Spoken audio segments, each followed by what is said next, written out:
On est entouré d'objets à la finition impeccable. La coque d'un smartphone, une pièce d'avion. On se demande comment ils peuvent être si parfaits, si lisses. Eh bien, il y a une science incroyable derrière tout ça. Une science portée par des héros qu'on ne voit jamais. Aujourd'hui, on va lever le rideau sur leur travail. Alors comment c'est possible concrètement de produire des millions de pièces, toutes absolument identiques, toutes impeccables? On pourrait presque croire à de la magie. Mais en réalité, c'est bien plus fascinant que ça. C'est une véritable bataille contre une force fondamentale de la nature. Le truc, c'est que les matériaux, par nature, ils aiment bien s'accrocher, se coller à tout ce qu'ils touchent. C'est presque moléculaire. Le vrai défi de l'industrie, c'est de réussir à démouler une pièce sans laisser la moindre trace, le moindre défaut. Et ça, c'est loin d'être simple. Et c'est là qu'intervient la solution, l'agent de démoulage. Il faut voir ça comme une sorte de film anti-adhérent, mais totalement invisible et ultra performant. C'est cette barrière microscopique qui va garantir une séparation nette, parfaite. C'est vraiment l'ingrédient secret de toute la fabrication de masse moderne. Ok, alors comment on fait pour appliquer cette solution? En gros, il y a deux grandes stratégies, deux philosophies si on veut. Soit on traite le problème à la source en modifiant le matériau lui-même, soit on prépare la surface du moule. Deux approches, de l'intérieur ou de l'extérieur. D'un côté, on a donc l'approche interne. C'est un peu comme si on mettait l'agent anti-adhérent directement dans la recette de la résine. Il fait partie intégrante de la pièce, mais en quantité vraiment infime. On parle de 0,1 à 1,5%. De l'autre côté, l'approche externe, la plus courante, là on vient traiter le moule en appliquant une fine couche protectrice. C'est une barrière physique. Allez, on va se pencher sur la famille la plus répandue, les agents externes. Et là, attention, c'est un véritable arsenal qui s'offre aux industriels. Il n'y a pas une solution unique, mais plutôt l'outil parfait pour chaque type de mission. Pour commencer, on a les films. Le plus simple, c'est la feuille. C'est un peu comme un film alimentaire industriel qu'on applique sur des surfaces planes. Facile. Mais sur une surface poreuse, comme du bois ou du plâtre, ça ne marcherait pas. C'est là qu'interviennent les films liquides, comme le PVA, qu'on applique au pistolet et qui viennent saturer la surface. Mais bon, pour des pièces vraiment complexes, disons dans l'aéronautique ou quand on cherche des performances extrêmes, les films, ça ne suffit plus. On passe à la catégorie supérieure. Il faut une solution beaucoup plus sophistiquée. Tenez-vous bien, 450 degrés Celsius. C'est la température hallucinante à laquelle certains de ces agents liquides peuvent résister. Là, on ne parle plus de films plastiques, on est en plein dans l'industrie de pointe. Ces liquides, on les applique en couches tellement fines qu'elles sont quasi immatérielles.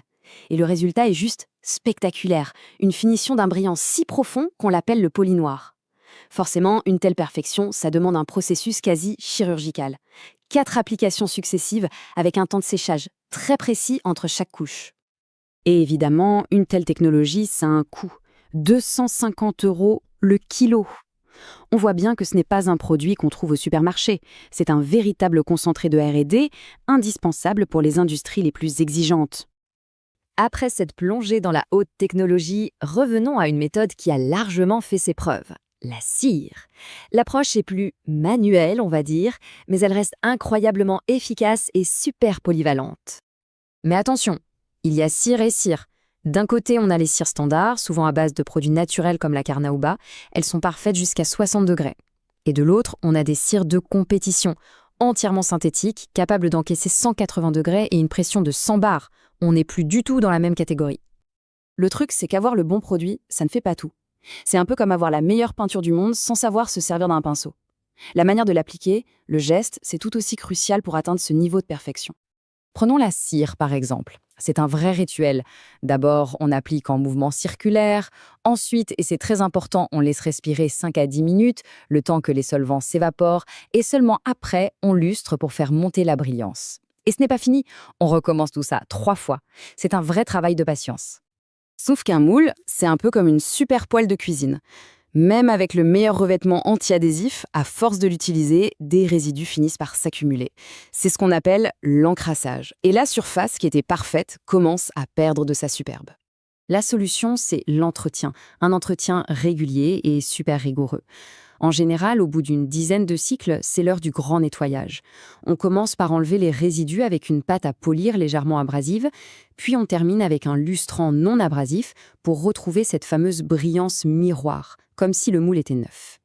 Et tout ça nous amène à une vérité fondamentale dans le monde de la fabrication, une sorte de règle d'or, La qualité de la pièce est le reflet de la qualité du moule. C'est implacable. Le moule, c'est le négatif de la pièce. Chaque micro-défaut sur le moule sera impitoyablement copié sur la pièce finale. Et c'est là qu'on mesure l'importance capitale de tout ce qu'on vient de voir. De l'aile d'un Airbus au simple boîtier de nos écouteurs, la perfection qu'on peut toucher du doigt, elle repose sur ces couches invisibles et sur ces rituels d'entretien. C'est vraiment ça, la signature de la manufacture nouvelle génération. Alors, la question qui reste, c'est « et demain ?»